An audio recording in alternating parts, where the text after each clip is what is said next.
I hear you looking for Candyman, bitch. Can you see me? Can you hear me? Can you smell me? Hey, welcome back. It's Samhain 2025. I'm your handsome host, PJ Bozek, King of Arcadia and Master of the Netherrealm. I will tell you right now, I've been having a blast all month long giving you guys 31 days of horror movie reviews. We've been doing a lot of crazy shit. We did the Jason. We did a Hellraiser. We did all that crazy shit with the slashers. You know what? Let's cover another slasher. I don't think he gets enough love. Actually, he's got a pretty big following, but still, this guy's an underrated slasher. We're talking about Candyman from 1992, produced partially by the immortal Clive Barker, who I've mentioned like 4 or 5 times. He wrote a short story called The Forbidden, which is very similar to what we see in this movie, but the movie did change some things, and it is written and directed by Bernard Rose. The budget for this movie was $9 million, and it grossed out to be $25 million in the box office, which is pretty awesome, by the way. The cinematographer for this was Anthony B. Richmond, and they filmed this movie in Chicago, Illinois, in a very tough part of town, in Cabrini Green, over there in the housing projects. And I tell you what, when you watch this movie, you really see the ghetto of that. I think it makes the movie look good, in my opinion. The music has a really good score by a great musician here, Philip Glass. The opening title scene is just really good. The overpass scene, they used a special camera just to get that overshot, which at that time was only being used in stadiums and sporting events. But who is the Candyman?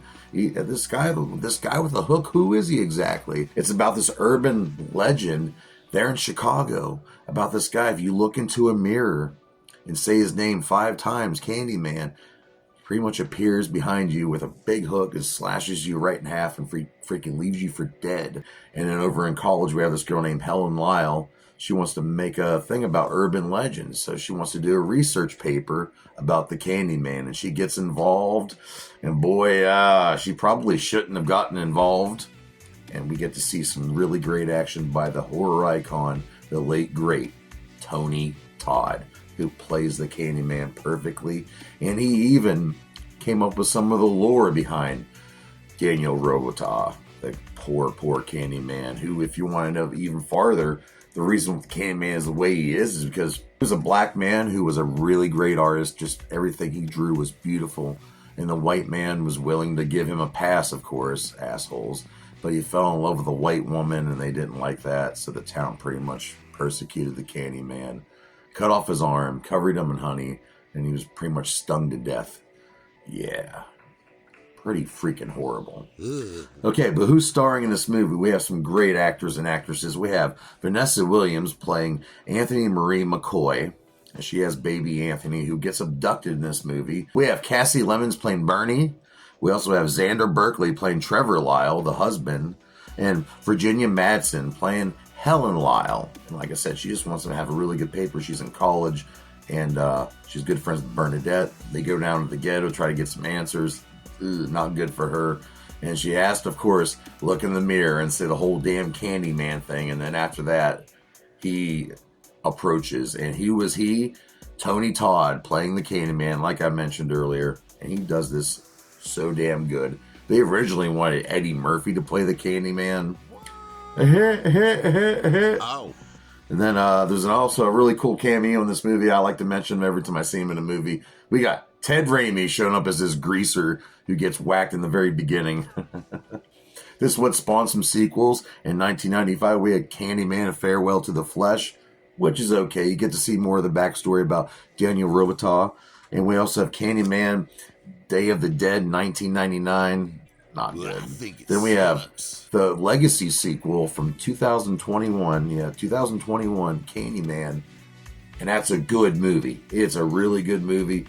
Plays homage to this movie I'm reviewing right now. Go out and see that one as well. But you can probably skip 2 and 3. But really, you see Candyman from 1992 and Candyman from 2021, you're gold. Special effects in this movie were done by Bob Keane, who did a great job. The costume designs were done by Leonard Pollock. And we also had, if you notice, the Candyman, when he opens up his jacket and exposes his rotting flesh and organs. You see bees coming out of him. You even see bees coming out of the Candyman's mouth. And yes, those were real bees in Tony Todd's mouth and all around the set. Virginia Madsen was deathly allergic to bees, so they had to have someone on standby just in case she got stung. A lot of crew members were stung. And Tony Todd, you're wondering, well, what the hell? Why would he let someone put bees in his mouth knowing damn well he's going to get stung? He did have a dental dam in his mouth, which kind of protected his gums and stuff and his teeth, and they didn't go down his throat at all. But he did get stung, and the only reason he did this scene is he came to an agreement that each time he gets stung, he would get paid $1,000. And he got stung freaking 23 times. $23,000 bonus on a B-movie horror? Oh, hell yeah. That's a freaking player move right there, Tony Todd. But yeah, for real, I love Tony Todd. We all miss him. And another little cool thing about this movie is Virginia Madsen, whenever she looks like she's being hypnotized by the Candyman, well, in real life, she was hypnotized. They had a real hypnotist hypnotize Virginia Madsen, who didn't believe in this stuff, but she said it worked on her. They would say a certain word, and then, so right there, that is actually her being hypnotized. I think that's some really crazy shit. And I just want to say, I love the Candyman. We got a really cool kick-ass black guy with a fucking hook who will slash you from your groin to your gullet. Motherfucker. I love the Candyman. I love this movie. I don't have to go ahead and give it a 4 out of 5 dog dicks. And that's a great rating. But join me here tomorrow night, some more Samhain Fest. Later this week, hey, I got some special guests coming. You're gonna shit your pants when you see this one guest show up.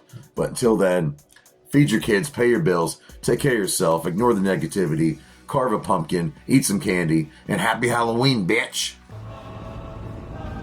Be my victim.